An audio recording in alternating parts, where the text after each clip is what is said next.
এই ইয়ে আছেন একটা সাদা কাগজে লিখতে বলছিলাম যে অনলাইন জানেন যেটা যেটা লাগবে আমরা ওই ইয়েটা লিখো এই যে টাকার পাশে লিখে ভাইজান কেউ আছে জি ভাই আসতেছে আসতেছে না আপনারা সকলেই অবগত আছেন পিরোজপুর জেলা পুলিশ সবসময় হারানো মোবাইল উদ্ধার এবং আর্থিক প্রতারণার মাধ্যমে যে মানুষের টাকা পয়সা নিয়ে যায় বিভিন্ন সময়ে সেগুলা উদ্ধারের ব্যাপারে সবসময় তৎপর আছে। এর আগেও আমরা একাধিকবার এরকম হারানো মোবাইল এবং আর্থিক আত্মসাতের মাধ্যমে যে টাকা পয়সা মানুষের কাছ থেকে নিয়ে যায় তা আমরা উদ্ধার করে বিভিন্ন সময় দিয়েছি।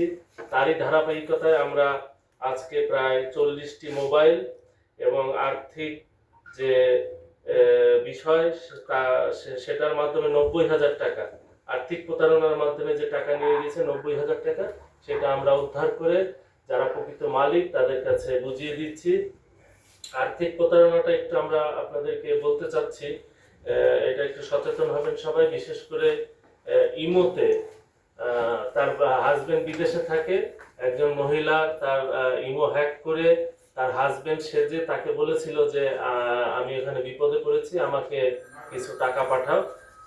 সেখানে 40,000 টাকা একজনকে এবং একজনকে 30,000 টাকা পাঠাতে বলে। আমরা ফরিদপুরের ভাঙা এবং কুষ্টিয়া থেকে এই দুইজন প্রতারককে ধরে আমরা 40,000 টাকা এবং 30,000 টাকা উদ্ধার করেছি। এছাড়া ভুল নম্বরে 25,000 টাকা পাঠিয়ে দিয়েছিল। পরবর্তীতে তিনি অনুরোধ করেন যে টাকাটা আমাকে ফেরত পাঠান, কিন্তু সে টাকাটা ফেরত পাঠাচ্ছিল না, সেটাও আমরা উদ্ধার করেছি। সেই টাকা উদ্ধার করে আজকে যে প্রকৃত মালিক আছে আমরা তাদের হাতে তুলে দেব। এবং মোবাইল আমাদের মোট 40টি, তার ভিতর আমাদের সদর থানায় 19টি, ইন্দুরকানী থানায় 7টি, ভান্ডারিয়ায় 3টি, মঠবাড়িয়ায় 8টি এবং নাজিরপুর থানায় 3টি। এগুলা আমরা উদ্ধার করে প্রকৃত মালিকদের দিচ্ছি। আর আপনারা সবসময় সাংবাদিক ভাইরা আমাদের পাশে আছেন, আমাদের এই ছবি আমাদের এই নিউজ আপনারা কভার করছেন, আপনাদেরকে সকলকে ধন্যবাদ।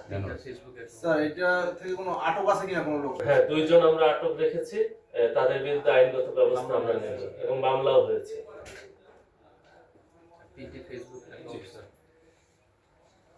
ফেসবুক অ্যাকাউন্ট উদ্ধার হয়েছে। আমাদের 3টা ফেসবুক অ্যাকাউন্টও এখানে হ্যাক হয়েছিল। আমরা 3টি ফেসবুক অ্যাকাউন্ট আমরা ইয়ে করে দিয়েছি। হ্যাক করা যে ফেসবুক গুলো সেগুলো আমরা প্রকৃত মালিককে তাদের ফেসবুকের আইডি গুলো বুঝিয়ে দিয়েছি। ধন্যবাদ সবাই।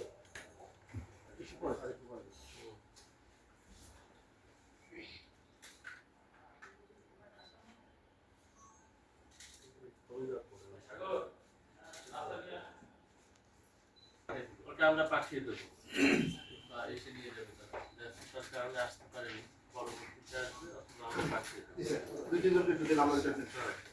আসেন এই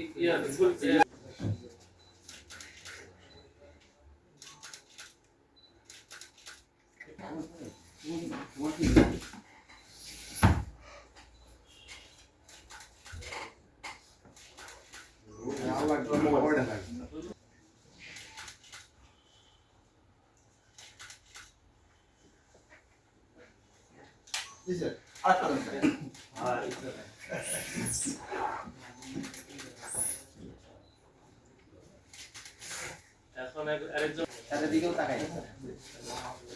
দুদিকে কিভাবে তাকাবো? এক সাইড থেকে আগে একজনে নেই।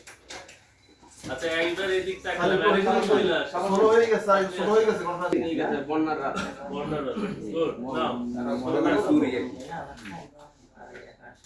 এবার মামুনের দিকে তাকালো। হ্যাঁ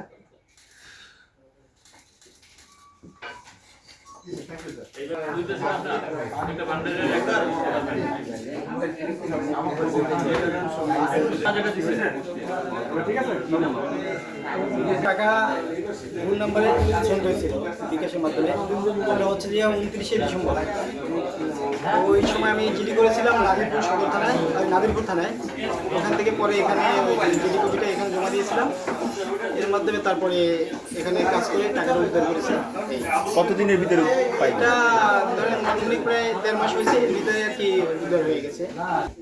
যে সকল অফিসার ইনচার্জ এবং তাদের সহ যোগদার ছিল তাদের সবাইকে। একটা না মুষলধারে 5 দিন ধরে বৃষ্টি হয়েছিল বন্যার রাত্রে। ওই রাত্রে আমার মোবাইল ছিনতাই করে নিয়ে গেছে চুরি করে, এবং আমার ঘর থেকে স্বর্ণের জিনিস এনেছে, তার সাথে কিছু টাকা পয়সা এনেছে। তো মোবাইল উদ্ধার হয়েছে কিন্তু স্বর্ণের জিনিস পাইনি। চোরকে যার কাছ থেকে উদ্ধার করা হয়েছে সে আর একজনের কাছ থেকে কিনছে। ওই লোক আবার ওই লোককে আমরা জিজ্ঞাসাবাদ করার পর লোক ওই এলাকা থেকে পালিয়ে ফেরিতে চলে গেছে। আবেদন করার কতদিন পরে পেলেন? আবেদন করার প্রায় 5 মাসের পর পেলাম। উদ্ধার হয়েছে অনেক আগে, কিন্তু আনুষ্ঠানিকভাবে অনুষ্ঠান করার কারণে একটু লেট হয়েছে। প্রায় 5 মাস হয়েছে। আপনার কি নাম? আমার নাম মোহাম্মদ মিজানুর রহমান।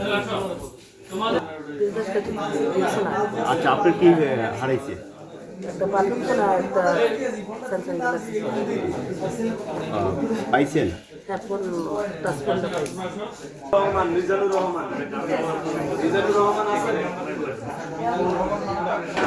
আমার হাজব্যান্ড হোয়াটসঅ্যাপ ক্রিয়েট করে আমার সিদ্ধার্থ প্রতারিত হয়েছিলাম কাউখালী থানা থেকে, এবং আমি স্যারকে অসংখ্য ধন্যবাদ জানাচ্ছি। কত টাকা? আমি 40,800 টাকা দিচ্ছিলাম। ঠিক আছে।